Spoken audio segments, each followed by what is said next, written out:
아까 그 질의 과정에서 이제 후보자께서 인정을 하셨지만 재산신고 누락이 2012년에 4억 5천 있었다라는 것은 인정을 하신 거네요? 네, 예. 죄송합니다. 근데 이제 그게 그래서 제가 한번 확인을 해봤는데 그러면 다음번 신고에 수정이 됐으니 과연 면책이 된 것이냐 아니면 이게 뭐 시효가 있는 것이냐 이렇게 좀 확인을 해봤더니 제가 확인한 바로는 심사 대상이다 이렇게 돼 있는 것 같습니다. 네. 그러면 심사 대상이기 때문에 심사를 통해서 그 과태료 처분까지도 사실은 받아야 될 사안인 것 같아요. 네.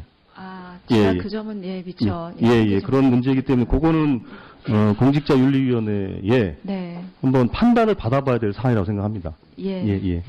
그렇게 좀 말씀을 드리고 싶고요. 네. 다음으로 오늘 보도를 보니까 일본이 이제 위안부 지원재단에 10억 원을 송금을 한다 이렇게 보도가 돼 있더라고요. 네. 예. 그래서 제가 그 후보자께 여쭙고 싶은 것은 후보자께서는 여성가족부 장관으로서 사실 그 누구보다도 위안부 할머니들을 위한 활동을 아주 적극적으로 하신 걸로 제가 알고 있습니다. 뭐 2014년도에는 프랑스 앙굴렘 만화 페스티벌 가셔가지고 또 만화 전시회도 같이 하시고 그러면서 이제 당시에 위안부 기록에 대한 세계 기록유산 등재도 여러 번 또 말씀도 하셨고 또 문화재청과 또 협의도 또 하신 걸로 알고 있습니다.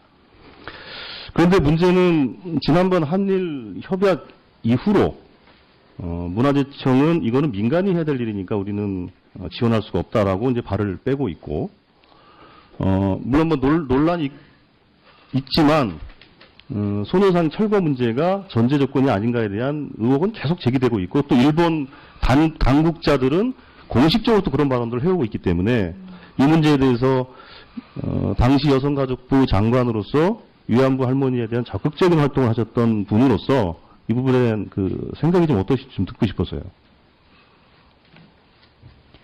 저는 그 당시에 위안부 할머님들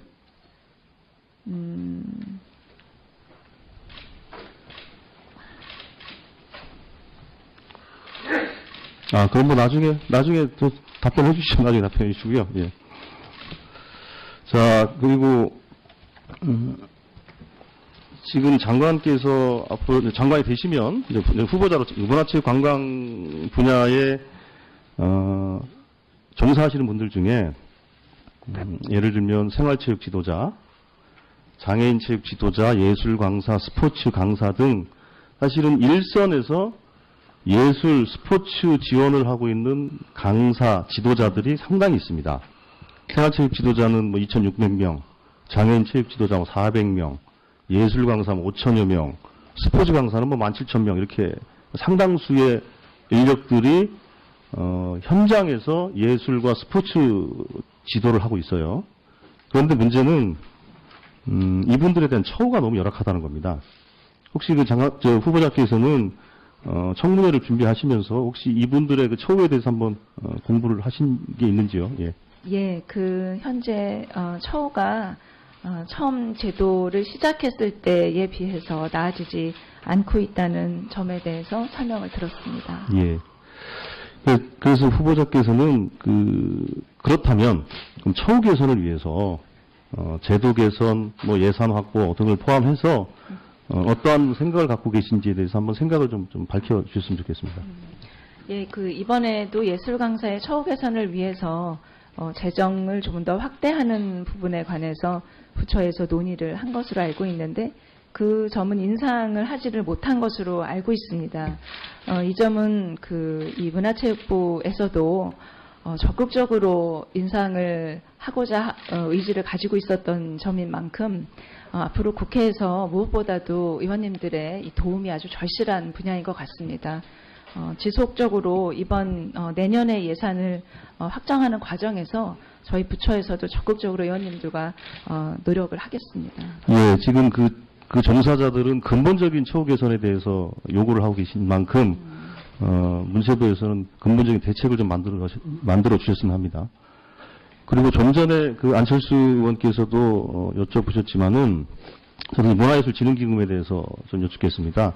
얼마 전에 저희 그 유은혜 의원님하고 같이 이 관련된 토론회도 진행한 바가 있었고, 그때 와 주셨던 그 전문가분들께 다양한 그 대안들을 제시를 해 주셨어요. 그러면서 그분들이 하셨던 말씀이 뭐였냐면, 이거 우리끼리 백날 얘기해봐야 소용없습니다. 네, 무슨 말씀인지 아시겠죠? 예, 결국은 재정당국을 움직여야 되는데, 그래서 아마 지금 제가 보기에는 그 문화예술인들이 그 장관으로 취임하신 걸 아마 기대가 많을 것 같아요. 실세 장관이 오셨으니, 예, 아마도 기재부와 협의가 잘 되지 않겠냐. 그래서 제 생각에는, 기재부와 잘 협의하겠습니다라는 정도의 좀 두루뭉실한 답변이 아니라 보다 좀 분명하고 단호한 좀 말씀해 주시면 어떨까 싶은데요. 이 그 재원이 지속적으로 들어올 수 있는 그런 항목을 찾아야 되는 숙제가 저희에게 있는 것 같습니다. 그 의원님 말씀하신 대로 지금 존경하는 안철수 의원님뿐만이 아니라 존경하는 조승래 의원님께서도 중복해서 이 문제를 지적해 주시는 만큼 각별하게 그 중요성을 인식하고 이 가능한 방법이 어떻게 있을 수 있는지 성심껏 노력을 하겠습니다.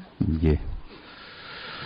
그리고 다음으로 그 셧다운제에 대한 그 생각이 어떠신가요? 생각의 변화가 좀 있으신 건가요? 아니면 일관되신 건가요? 그 제가 국회의원 18대 의원 때에는 이렇게 셧다운제를 우려하시는 바와 같이 여성가족부 장관을 하면서 청소년의 보호 문제라는 이슈에 대해서 셧다운제 규제와 함께 깊이 이해할 수 있는 기회가 있었습니다. 지금 저는 청소년의 보호라는 가치와 또 우리 중요한 컨텐츠 산업의 하나인 게임 산업의 발전이라는 가치 둘 중에 그 어떤 것도 소홀하게 할 수가 없다는 그런 입장입니다. 그래서 역지사지 할 수 있는 그런 이 측면에서 제가 이해하고 있었던 그 게임으로부터의 청소년을 보호하는 문제와 또 게임 산업을 보다 선하고 또 지속 성장이 가능한 또 그래서 우리나라의 콘텐츠 산업을 견인할 수 있는 좋은 산업이 되도록 이 여가부와 문체부가 그 협업해서 최적점을 찾아내도록 하겠습니다. 그 마침 제가 이제 설명을 들은 바로는 그 이후에 그 규제 완화, 규제 개혁에 대한 논의가 있었던 이후에 여가부와 문체부가 이 점에 관해서 지속적으로 협의체를 꾸려서 논의를 해왔고 지금 있는 규제를 부모님이 선택하면 셧다운을 해제할 수 있는 제도로까지 완화를 했는데 그것이 아직 입법화는 안 된 것 같습니다. 그게 입법이 될 수 있도록 노력하겠습니다. 예, 알겠습니다.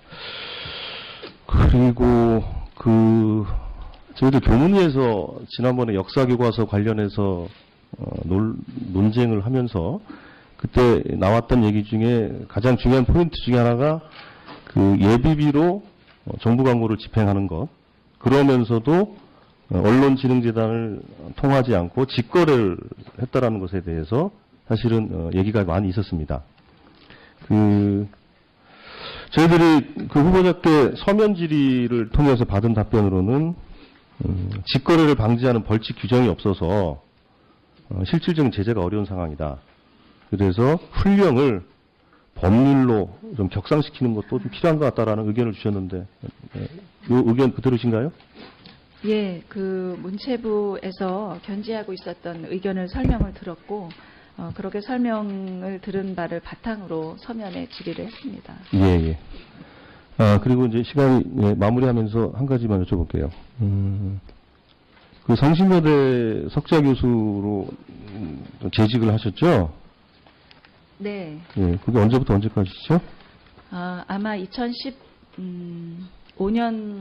9월부터 2016년 2월에 사임한 것으로 되어 있습니다. 그때는 임용 계약서를 직접 작성하셨나요? 예, 계약서 사본을 갖다 주셔서 제가 서명한 걸로 알고 있습니다. 근데 입국 기록에 보면 서명한 날짜는 9월 4일인가 이렇게 되어 있는데 출입국 기록에는 8월 27일부터 9월 18일까지 미국에 있는 걸로 되어 있는데 어떻게 직접 서명을 하셨다는 거죠? 제가 귀국하고 아마 서명을 한 것 같습니다.